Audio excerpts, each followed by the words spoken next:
Mario Vargas Llosa, Cultura, Ideas y Libertad, 3 días de diálogo y de celebraciones de los 80 años de nuestro Nobel de Literatura hispano-peruano, 3 días de homenajes con grandes nombres de la política y de la cultura, acompañando a Mario Vargas Llosa como una celebridad, como un personaje mediático que trasciende a la figura del propio escritor.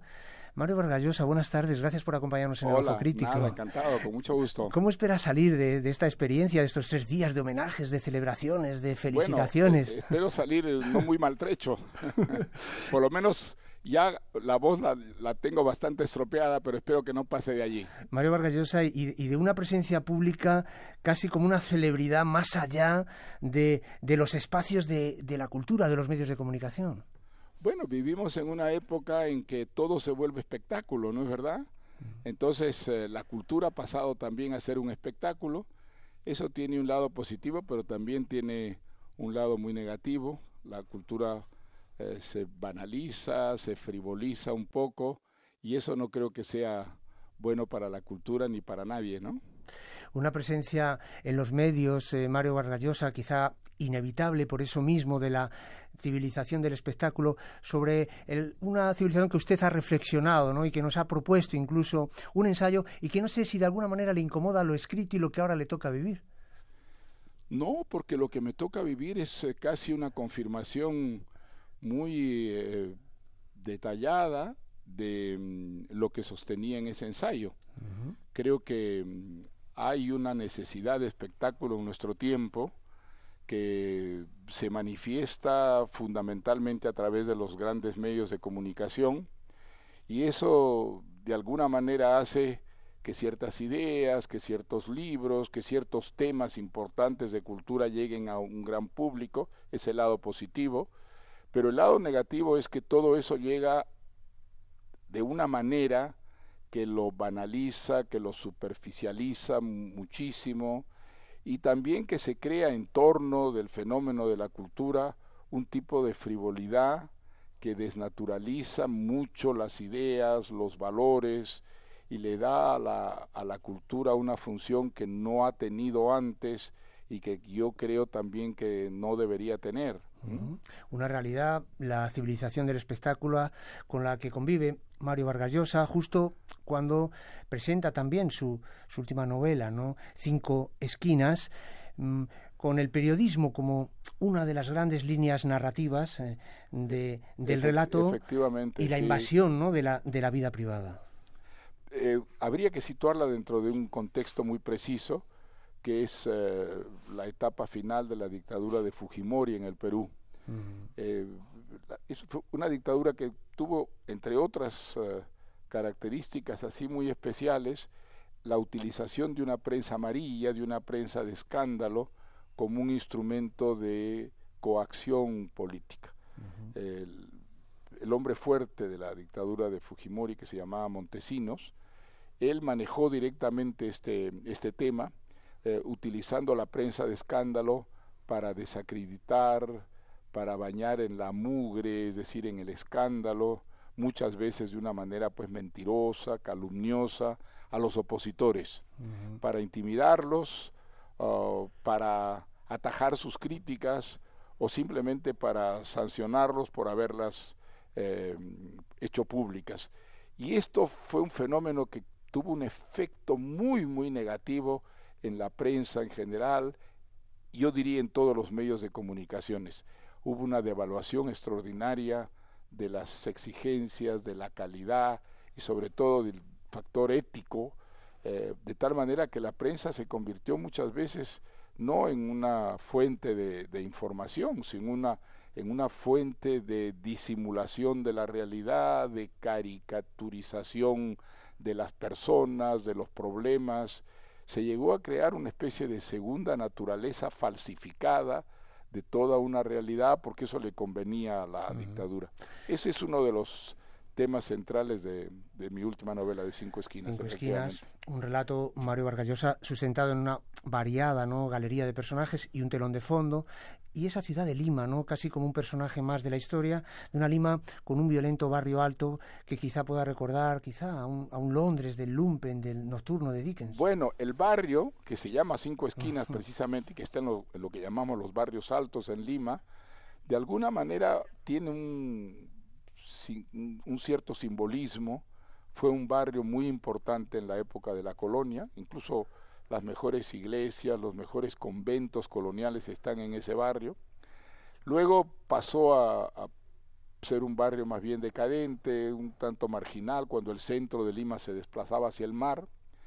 Luego tuvo una segunda época de brillo, de figuración, porque la música peruana, la música criolla, tuvo en este barrio a muchos compositores, allí se formaron muchos conjuntos musicales, había muchas peñas musicales, y entonces eso le dio al barrio otra vez una cierta preeminencia.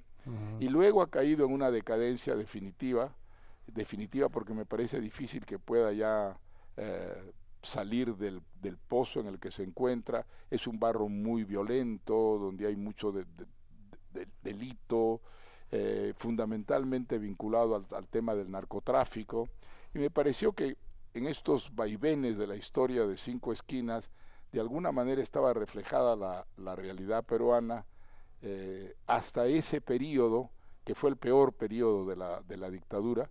Hay que decir que a partir del año 2000, cuando cae la dictadura, todo eso cambia en el Perú, afortunadamente para mejor, pero ese fue el momento peor, quizá, un momento de gran asfixia, de gran desmoralización en el país y de muchísima violencia, porque había el terrorismo de dos grupos terroristas, había el contraterrorismo que también cometió toda clase de abusos y atropellos. Fue un periodo sumamente malo y en el que justamente este periodismo de escándalo, este periodismo amarillo, tuvo una enorme vigencia, ¿no? Una enorme significación de tipo político por las malas razones. Mario Vargas Llosa, un fondo histórico en Perú de cierta normalidad, ¿no?, de esa violencia y de ese terrorismo que también lleva en lo personal a experiencias sexuales, en este caso imprevistas, ¿no?, algo que gravita también en toda la novela, el erotismo, el primer capítulo lleno de erotismo, usted ha escrito de sexo otras veces, ¿no?, un campo literario en el que ya conocemos a Mario Vargas Llosa, ¿no?, en el elogio de la madrastra, por ejemplo, o los cuadernos de Don Rigoberto. Pero ¿no?, son experiencias muy distintas, la verdad, aunque ambas tienen que ver con el sexo. Una cosa es la búsqueda del placer individual a través del sexo, de personas exquisitas que tratan de convertir en obra de arte, digamos, el hecho sexual, y otra cosa muy distinta es vivir y practicar el sexo dentro de una atmósfera de enorme inseguridad, de claustrofobia, porque el toque de queda era sumamente estricto y eso creaba una cierta angustia, ¿no es cierto?, en la población. Y en ese contexto muy reprimido, de enorme inseguridad, a algunos el sexo podía parecer es la única tabla de salvación, la única salida del pozo, la única manera de marearse, ¿no es verdad?, y vivir una experiencia que aunque fuera de corta duración, lo sacaba de la angustia, de la desmoralización en que vivían. O sea que creo que hay distintas maneras de vivir la experiencia sexual y creo que los ejemplos que usted ha dado pues se muestra el sexo en sus antípodas, ¿no?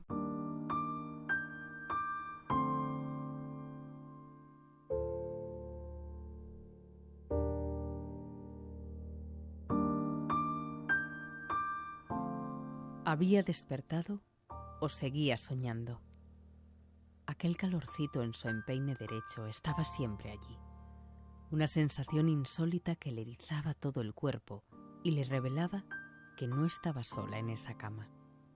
Los recuerdos acudían en tropel a su cabeza, pero se iban ordenando como un crucigrama que se llena lentamente. Habían estado divertidas y algo achispadas por el vino después de la comida, pasando del terrorismo a las películas y a los chismes sociales. Cuando de pronto, Chabela miró el reloj y se puso de pie de un salto, pálida, ¡El toque de queda! Dios mío, ya no me da tiempo a llegar a la Rinconada. ¿Cómo se nos ha pasado la hora? Marisa insistió para que se quedara a dormir con ella. No habría problema. Quique había partido a Arequipa por el directorio de mañana temprano en la cervecería. Eran dueñas del departamento del golf. Chabela llamó a su marido. Luciano, siempre tan comprensivo, dijo que no había inconveniente. Él se encargaría de que las dos niñas salieran puntualmente a tomar el ómnibus del colegio. Que Chabela se quedara no más donde Marisa, eso era preferible a ser detenida por una patrulla si infringía el toque de queda. Maldito toque de queda. Pero claro, el terrorismo era peor. Chabela se quedó a dormir. Y ahora, Marisa sentía la planta de su pie sobre su empeine derecho. Una leve presión, una sensación suave, tibia, delicada. ¿Cómo había ocurrido que estuvieran tan cerca una de la otra en esa cama matrimonial tan grande que al verla, Chabela bromeó? Pero vamos a ver, Marisita, ¿me quieres decir cuántas personas duermen en esta cama gigante? Recordó que ambas se habían acostado en sus respectivas esquinas, separadas lo menos por medio metro de distancia. ¿Cuál de ellas se había deslizado tanto en el sueño para que el pie de Chabela estuviera ahora posado sobre su empeine?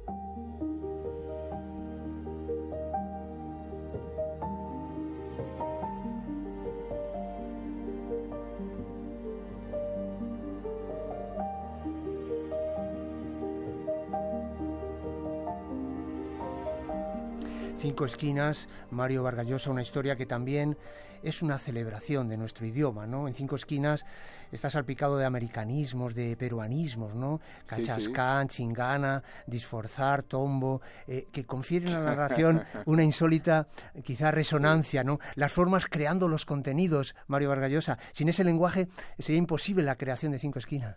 Mire, efectivamente, creo que el lenguaje, pues, dentro del contexto de la historia, señala muy bien la procedencia de los personajes, es una manera de explicar su contexto social, la educación que tienen, esa manera de expresarse. Entonces, aunque yo procuro, digamos, no usar nunca el lenguaje como una característica mayor, existencial, profunda, porque es caer en un folclorismo que no creo que sea compatible con una literatura de calidad.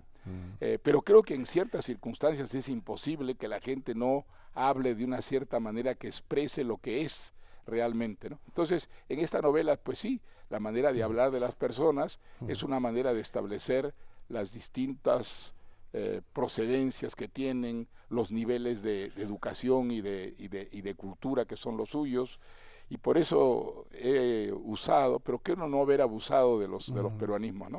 Mario Vargas Llosa, en El Ojo Crítico tenemos pasión por las preguntas. Esta va a ser la última, ¿verdad? 80 años lleno de energía vital y creativa, con su novela número 18, lleno de proyectos, con su Nobel de Literatura, con todos los premios. ¿Se parece Mario Vargas Llosa, escritor hoy, al Vargas Llosa que quería ser cuando supo que quería ser escritor? Bueno, es un escritor por el que han pasado los años y esperemos que eso pues haya enriquecido mi experiencia, ¿no?